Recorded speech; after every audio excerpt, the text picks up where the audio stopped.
বন্ধুরা, আমার পিছনে এখন যে জমিদার বাড়িটি দেখতে পাচ্ছেন, এটি হচ্ছে নারায়ণগঞ্জ জেলার রূপপুর থানার মোরাপাড়া জমিদার বাড়ি। এটি মূলত বাবুরাম রতন ব্যানার্জির একটি জমিদার বাড়ি। চলুন বন্ধুরা, দেখে আসি এই জমিদার বাড়ির আদ্য প্রান্ত।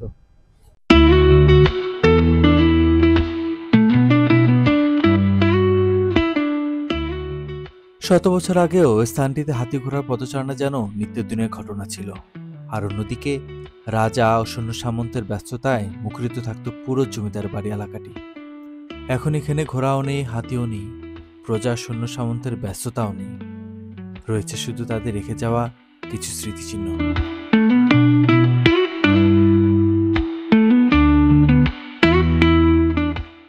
বন্ধুরা, এখন যে আমবাগানটি দেখতে পাচ্ছেন, এটি হচ্ছে জমিদার বাড়ির মূল অংশের বাইরের বিশাল একটি আমবাগান।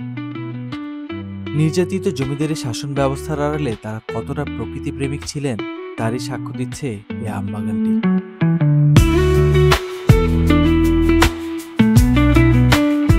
সুবিশাল এই জমিদারের বাড়িটির সামনে রয়েছে 4টি শান বাঁধানো একটি পুকুর। পুকুরটি মূলত ব্যবহার করত জমিদার বাড়ির কর্মচারীরা।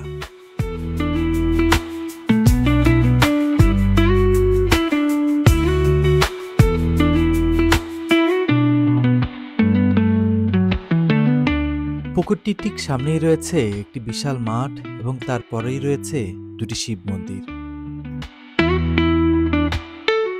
চলুন বন্ধুরা, জেনে আসি কে ছিলেন বাবু রামচন্দ্র ব্যানার্জি। কথিত আছে তিনি ছিলেন নাটোরের রাজার একজন বিশ্বস্ত কোষাধ্যক্ষ, আর তার সততার পুরস্কার হিসেবে বিশাল জমি উপহার পেয়েছিলেন তিনি।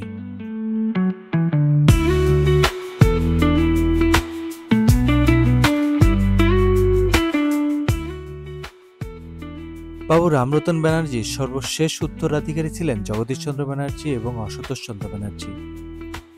এরা ছিলেন দুই ভাই, তার মধ্যে জগদীশচন্দ্র ব্যানার্জি ছিলেন বড়, ফলে জমিদারি ভারটা তার উপরে এসে পড়ে।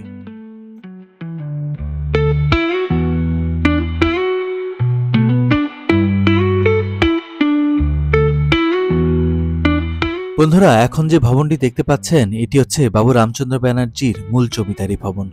তিনি যখন মারা যান তখন এই ভবনটি ছিল মাত্র একতলা। পরবর্তীতে পুরো সংস্কার কাজ সম্পূর্ণ করেন জগদীশচন্দ্র ব্যানার্জি 1909 সালে। সেই সময়ের একমাত্র গ্র্যাজুয়েট ব্যক্তি হিসেবে শিক্ষালাভ করেন জগদীশচন্দ্র ব্যানার্জি। শুধু তাই নয়, তিনি ছিলেন দুবার দিল্লির কাউন্সিল অফ স্টেটের পূর্ববঙ্গ হতে সদস্য নির্বাচিত ব্যক্তি। একদিকে শিক্ষিত, অন্যদিকে রাজনৈতিক প্রভাব, দুটি মিলে তিনি পুরো এলাকায় নিজের একটি আধিপত্য বিস্তার লাভ করছিলেন। জমিদারি পুরো দায়িত্বই তিনি কঠোরভাবে পালন করতে শুরু করলেন। একদিকে উন্নয়ন, অন্যদিকে সময়মতো খাজনা আদায়ের জন্য প্রজাদের উপর নানা ধরনের অত্যাচার চালিয়ে যেতেন। তৎকালীন সময়ে একজন অত্যাচারী জমিদার হিসেবে বেশ পরিচিতি লাভ করেছিলেন এই জগদীশচন্দ্র ব্যানার্জি।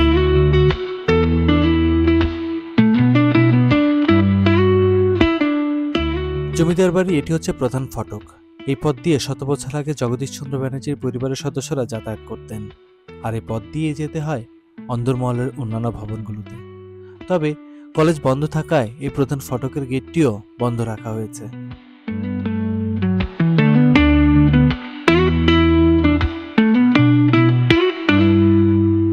বন্ধুরা, এই জমিদার বাড়িটি এখন ব্যবহার হচ্ছে মোরাপাড়া সরকারি কলেজ হিসেবে।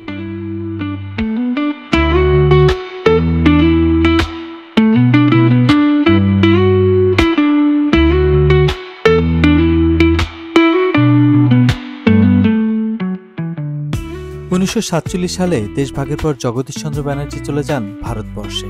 তারপর থেকে কয়েক ধাপে এই ভবনটি সংস্কার কাজ হলেও পূর্বের জমিদারি ভবনের সেই কারুকাজগুলো এখনো বিদ্যমান।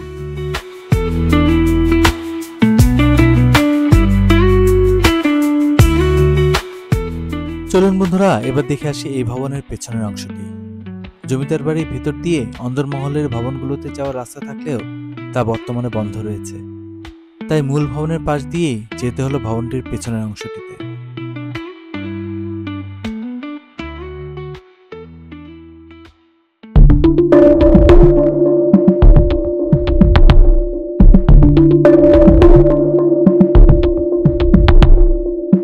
ভিতরে ঢুকতেই গা ঝিমঝিম করছিল।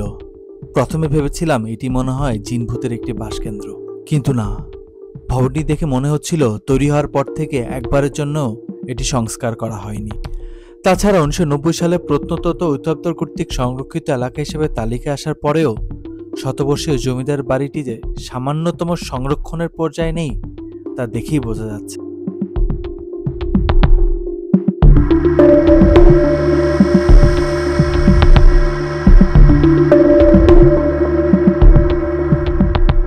ধ্বংস হয়ে যাওয়া শতবর্ষের ভবনগুলো যদি এখনই সংরক্ষণের ব্যবস্থা করা না হয়, তাহলে আর কিছুদিন পরেই হয়তো এই ভবনের অবশিষ্টগুলো মাটির সাথে মিশে যাবে, হারিয়ে যাবে জমিদারি সেই স্মৃতি এবং ঐতিহ্যগুলো।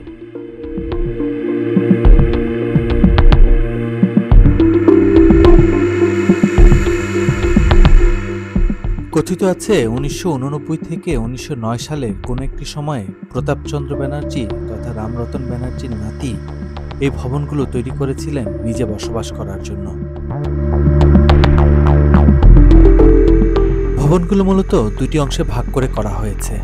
প্রথম অংশে রাখা হয়েছে কাচারি ঘর, রান্নাঘর, আর দ্বিতীয় অংশে দ্বিতীয় তলা বিশিষ্ট তিনমুখী 3টি দালান করা হয়েছে, যেখানে বসবাস করতেন প্রতাপচন্দ্র ব্যানার্জি ও তার পরিবার।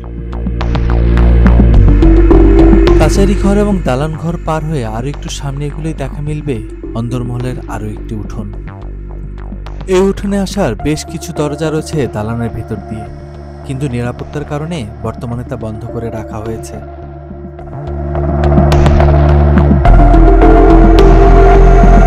সুবিশাল এই উঠোনটিতে গেলে বোঝা যাবে এটি কতটা সুরক্ষিত রাখা হতো তৎকালীন সময়ে। যে কেউ ইচ্ছা করলেই সেখানে আসার কোনো সুযোগ নেই। এই উঠোনের চারপাশ দিয়ে বিশাল আকৃতির দেয়াল ছাড়াও রয়েছে দ্বিতীয় তলা বিশিষ্ট দালান।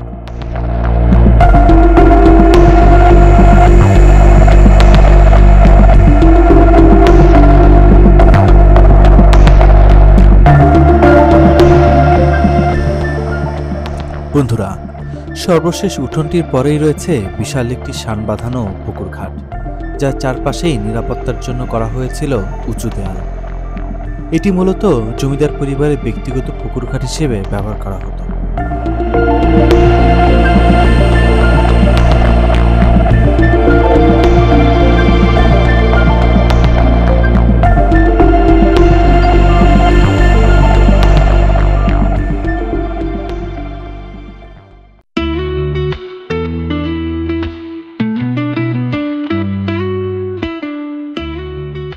উনিশশো 1947 সালে দেশভাগের পর জগদীশচন্দ্র ব্যানার্জি ভারতবর্ষে চলে গেলে এই পুরো জমিদারি এলাকাটি পরিত্যক্ত অবস্থায় পড়ে থাকে।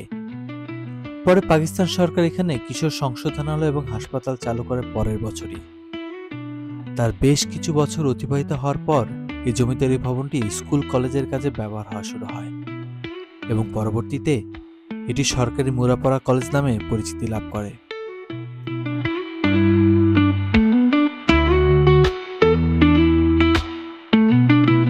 বন্ধুরা, নারায়ণগঞ্জের এই জমিদার বাড়ি থেকে আমি আজকে বিদায় নিচ্ছি। ভালো থাকবেন।